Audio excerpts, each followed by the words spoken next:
Hello and welcome to another episode of the Raro Show. In this episode, I interview executive producer of Black Panther, Nate Moore, as well as costume designer Ruth Carter. So sit back, relax, and tune into another informative, exclusive interview from the Raro Show. Black Panther has, of course, gained so much publicity throughout the world, and there's been premieres throughout the U.S., and recently I saw, and maybe I'm going to say alleged, but I saw that there actually is going to be a premiere in Lupita Nyong'o's hometown in Kenya. I wanted to ask, because I am Nigerian, if there would be any other premieres or any other tour runs in other countries in Africa. We don't have any tour runs planned for Nigeria. It's funny, I got this question in the UK last couple days ago, I guess. There's a lot of Nigerians in the UK. Yeah. They're like, we heard you go to Africa, but not Nigeria. What's up? I had to ask. No, so we actually have a premiere in South Africa, and then we're doing a screening in Kenya. Okay. But we don't have more plans beyond that because we typically only do 1 or 2 spots per continent, frankly. Gotcha. But no, obviously even Ryan and I were talking about the Nigerian film community because it is so strong. Yes. Nollywood is. Yeah, exactly. Yeah.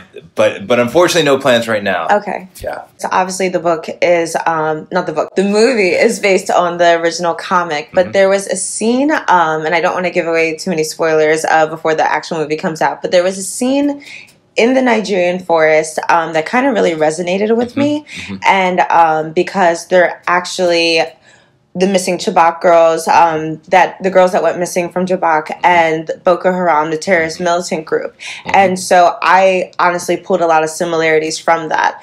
Was that in any way supposed to resemble what was going on and bring light to that and a little bit of education to that? Yes. Yes. I mean, one of the first things we talked about in Wakanda, and it's different in the books, right? In the books, Wakanda is a public place. Everybody knows about it. In our Marvel Cinematic Universe, when the film opens, nobody knows about Wakanda. So the notion that Wakanda exists, has all these resources, and lives in Africa, a continent that is sort of plagued by conflict of all different kinds. We knew we wanted to tell the story of whether or not they feel responsibility for what's happening. And that was a conflict specifically that unfortunately is ongoing, but that's real. And we wanted to have them come face to face with a real thing and have there be commentary of, wait a second, Wakanda's not perfect because this is happening.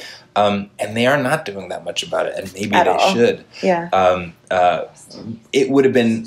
I think we would have been cheapening what Wakanda meant if we didn't tackle that. Of what was happening in Africa with this country that we're saying is that advanced. And again, that is a real thing that people should be aware of if they are not. So we didn't want to exploit it. We wanted to use it to shine a light on a real issue that is again ongoing, but that we felt they would have to tackle if they existed. And no, I think that was an excellent part of the movie, because even just being Nigerian American, seeing that, I was like, I'm glad that it brought light to it, and if people saw it, maybe it would spark a conversation, essentially. Yeah, absolutely. Watching the movie, I saw a beautiful blend of the Wakanda citizens of different cultures, from the Ghanaian prince to the Ankara and Nigerian prince, the Kenyan influence, South African influence. What about all these different cultures? And I'm sure I missed out on some cultures because some of them I didn't recognize the different prints. What about these different cultures and their prints did you feel would really, that stood out, that would embody the style that Wakanda needed to display? Well, like, for example, at the Warrior Falls, we had it divided. You know, there were almost an equal number of people in each tribe. And in our meetings, Ryan talked about he wanted it to be this visual feast. And so I was waiting for this moment to present this. It was towards the end of our schedule, because we did have actual cliffs that we made up and water, so it had to be warm. So we waited until the weather got better to have the scene happen. So in all of that time, I'm studying these tribes. I'm working with elements of these tribes in other scenes. So by the time we got there, I was uber ready. I was putting images up in the background area as they were getting dressed. I was there at 4 o'clock in the morning when the extras arrived. I was the one who tied the turbans the best. Therefore, it was my job to do it. And they waited for me every morning, which was problematic. However, it meant a lot to me to show the Tuareg, because the Tuareg was our merchant tribe. The river tribe represented Lupita and her beautiful costume, and they had a specific color palette that Ryan chose from the Suri people. The mining tribe was from the Himba and the Tsami people with the beads and the orange, the rich orange color. So I knew exactly, you know, how to color those nations, and how they represented. We had even Zulu. We had Zulu drummers.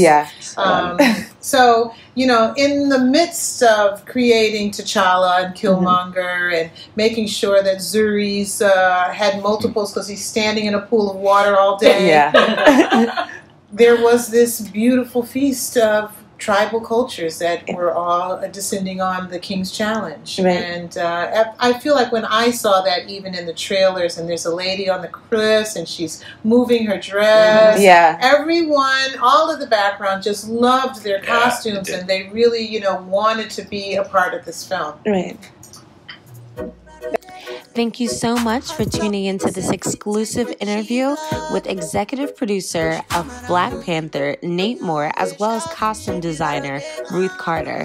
Of course, I'm your host, Raro Lay. Make sure that you continue to tune into The Raro Lay Show at rarolay.com and subscribe to our YouTube channel, Raro Lay. And if you like this interview, make sure you thumbs up and leave comments. Thanks.